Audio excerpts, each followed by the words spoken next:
Welcome back to 5 on the Floor Quick Takes. I am Alex Toledo here in the bowels of the Kaseya Center after a 110-108 Miami Heat loss to the lowly Washington Wizards, right? The Heat have done a good job beating the worst teams in the league all year, but that was not the case tonight, unfortunately for them. You know, they really let Kuzma get to 16 free throw attempts. I'm not really sure how that happened. Just going to look back on that to see, because it really just felt like he was aggressively charging into the paint over and over again. And, you know, they were rewarding him with calls. He didn't necessarily shoot it very well, but ended up with, I think, 32 points because of those 16 free throw attempts mainly. You know, Corey Kispert, it felt like he made every single three on them. Denny Avdia, I thought, played a really nice, solid game for them and made a couple of dagger threes before the Heat kind of brought it back there. I think if it wasn't for those, the Heat might have won this game. It kind of forced them into a tough position. So, you know, it forced them to come back a little bit. From the Heat side, I thought Jimmy and Bam were decent, not like amazing, but much better than what they showed in the past couple of games. Obviously, a completely different caliber of team they're playing tonight as opposed to the past couple of games. But you know what? You take that. I feel bad for Duncan. He's had such a great season, right? So it's okay.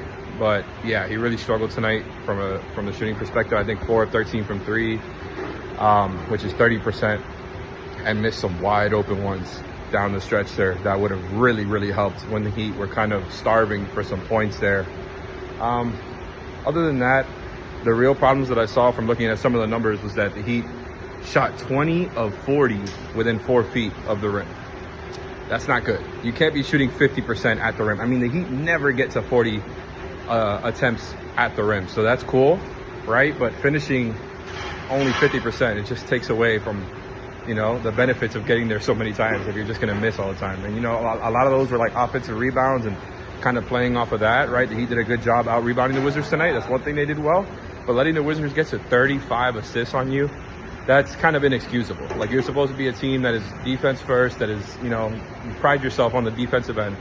And for one of the worst teams in the league to come out and get 35 assists on you, that is usually an indicator for a very good offense. So that part is pretty inexcusable.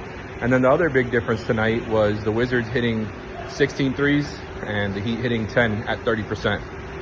It's hard to win when you're missing half of your shots at the rim and missing most of your threes. So I think that's what it came down to. Everything else is pretty even. You know, the points off turnovers is pretty even. Transition play was more or less even. I thought the Heat could have done a little bit better in transition.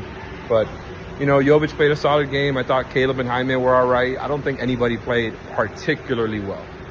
And that was a problem tonight. It was kind of some up and down stuff going on. And, you know, they outscored them by 6. The Heat outscored the Wizards by 6 in the first half, then get outscored by the Wizards by 8 in the second. And, yeah, that'll be all for now. Make sure to check out 5 on the Floor later on when the episode gets posted. I'm going to go head over now to the Heat interview room to go cover them. Have a good one.